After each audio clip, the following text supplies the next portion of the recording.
फिर नमस्कार दोस्तों, कैरियर जोन क्लासेस में स्वागत है। आज हम लोग पढ़ेंगे जल संसाधन। ये हमारा तीसरा वीडियो है। आपका समय ज़्यादा नहीं लेते हुए चलिए स्टार्ट करते हैं। Question number 1। क्वेश्चन नंबर 1 कह रहा है कि विश्व के कुल जल आयतन का कितना प्रतिशत जल महासागरों में पाया जाता है। विश्व के कुल जल आयतन का कितना प्रतिशत जल महासागरों में पाया जाता है।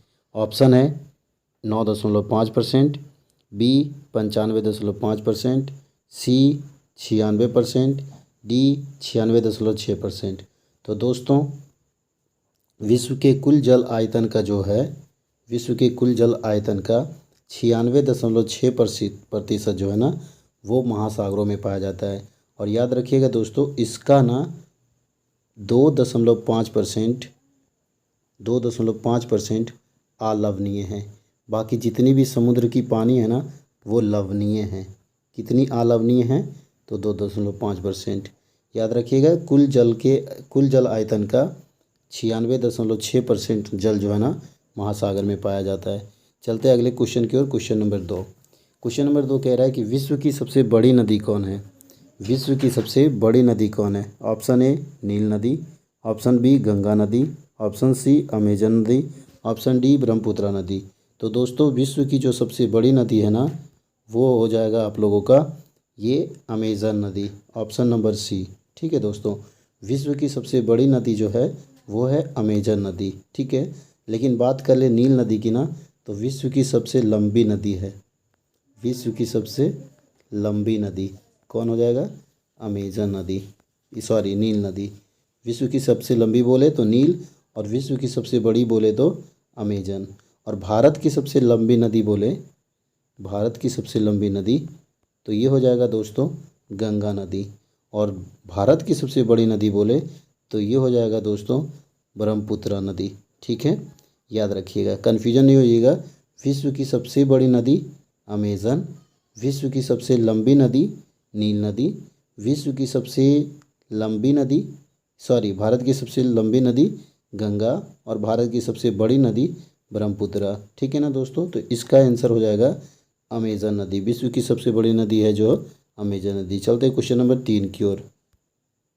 क्वेश्चन नंबर 3 कह रहा है दोस्तों कि भारत की सबसे बड़ी नदी कौन है। अभी किए थे हम लोग, भारत की सबसे बड़ी नदी कौन है।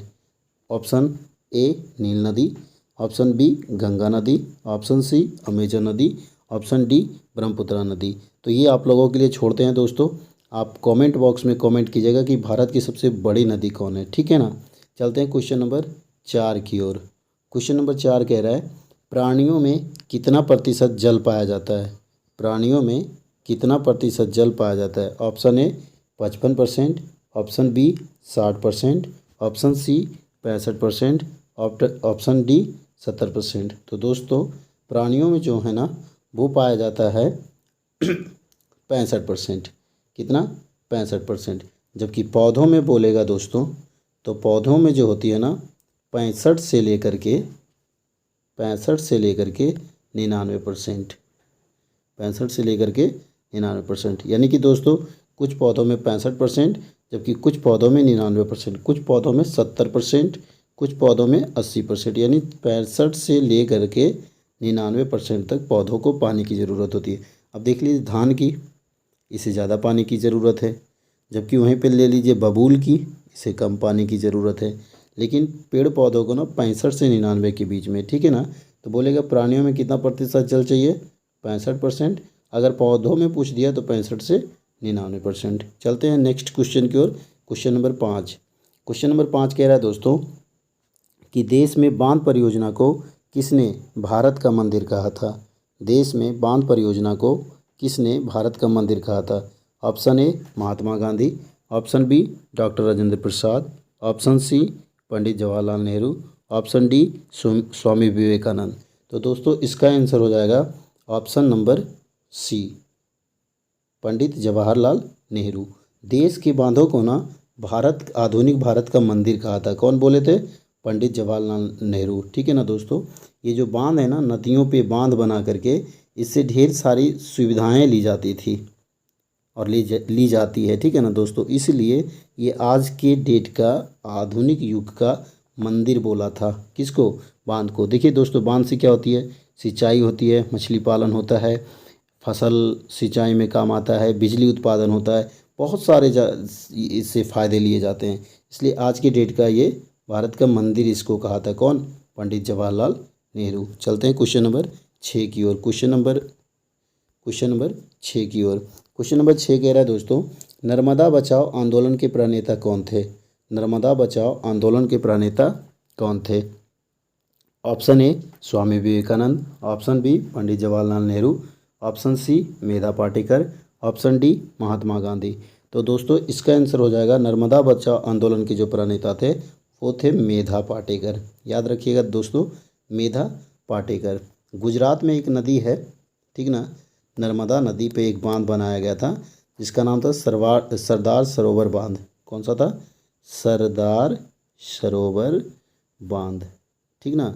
इसी बांध के लिए आंदोलन हुआ था, सरदार सरोवर बांध, ठीक है ना। इसी बांध के लिए आंदोलन हुआ था जिसका नेता थे मेधा पाटेकर, ठीक ना। तो नर्मदा बचाओ आंदोलन के प्रणेता कौन थे?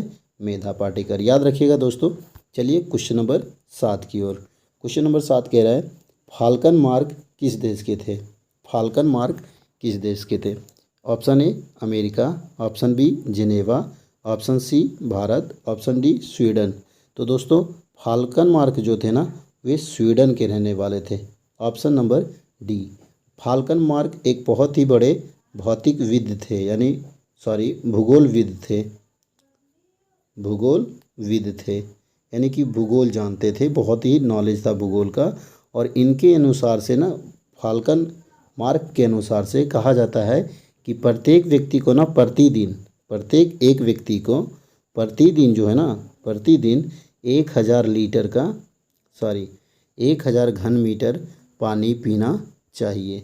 बहुत ही बड़े ये भूगोलविद थे फाल्कन मार्क। इनके अनुसार से कहा जाता था कि प्रत्येक व्यक्ति को एक दिन 1000 घन मीटर पीना चाहिए पानी, ठीक है ना। तो कोई पूछेगा कि फाल्कन मार्क किस देश के थे दोस्तों? तो स्वीडन के। चलते हैं नेक्स्ट क्वेश्चन की ओर। Question number 8। क्वेश्चन नंबर 8 कह रहा है दोस्तों, जल संसाधन संकट निवारण हेतु राष्ट्रीय जल नीति की स्थापना कब की गई? जल संसाधन संकट निवारण हेतु राष्ट्रीय जल नीति की स्थापना कब की गई? ऑप्शन ए सितंबर 1987, ऑप्शन बी सितंबर 1986, ऑप्शन सी सितंबर 1985, ऑप्शन डी सितंबर 1987। तो दोस्तों जल संसाधन संकट निवारण हेतु राष्ट्रीय जल नीति की जो स्थापना है ना वो किया गया था सितंबर 1987। सितंबर 1987, ऑप्शन नंबर ए। यहाँ पर एक चीज़ सीखिएगा दोस्तों कि यदि आपको ऑप्शन दो मैचिंग अगर मिले तो कहीं ना कहीं आंसर उन दोनों में रहता है। 99% केस में ना दोस्तों आंसर वही दोनों रहता है। तो अगर आपको मैचिंग वाला ऑप्शन जब मिले ना तो इस तरह से आप तुक्का लगा सकते हैं कि कहीं ना कहीं आंसर ये दोनों है, ठीक है। ऐसे तुक्का वाला काम नहीं रहता है दोस्तों।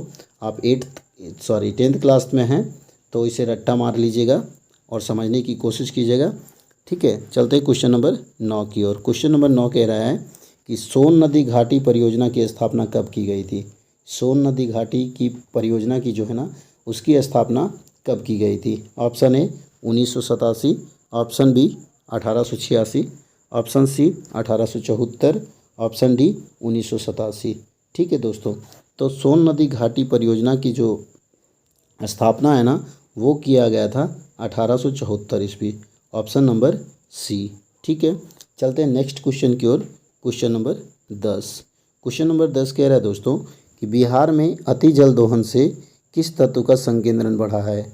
बिहार में अति जल दोहन से किस तत्व का संकेंद्रण बढ़ा है? Option A fluoride, option B chloride, option C arsenic, option D लौ, ऑप्शन डी लौ। तो बिहार में ना दोस्तों इसका आंसर हो जाएगा कि बिहार में अति जल दोहन से जो है ना वो आर्सेनिक का संकेंद्रण बढ़ा है। किसका दोस्तों?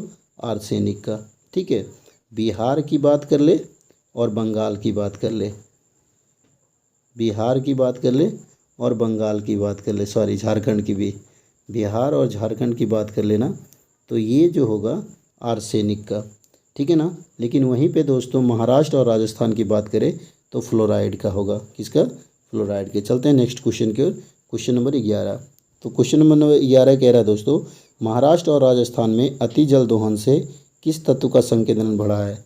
Option A fluoride, option B chloride, option C arsenic, option D लौह। ठीक है ना दोस्तों, तो महाराष्ट्र और राजस्थान में जो है ना अति जल दोहन से ये बढ़ा है फ्लोराइड का, ऑप्शन नंबर ए। ठीक है, अगर महाराष्ट्र और राजस्थान पूछे तो आंसर हो जाएगा फ्लोराइड, जबकि बिहार और झारखंड पूछेगा, बिहार और झारखंड। ठीक है ना, अगर इन दोनों की बात करें तो आंसर हो जाएगा दोस्तों आर्सेनिक। क्या हो जाएगा? आर्सेनिक। लेकिन यहाँ पे महाराष्ट्र और राजस्थान बोलेगा तो फ्लोराइड। ठीक है ना दोस्तों, तो इस तरह से दोस्तों आज का ये चैप्टर समाप्त हुआ। जल संसाधन। नेक्स्ट करेंगे हम लोग अगले वीडियो में वन एवं वन्य प्राणी संसाधन। तब तक के लिए धन्यवाद। यदि आप लोग नए होंगे तो मेरे चैनल को सब्सक्राइब करके मुझे सपोर्ट करेंगे। Thank you. जय हिंद, जय भारत।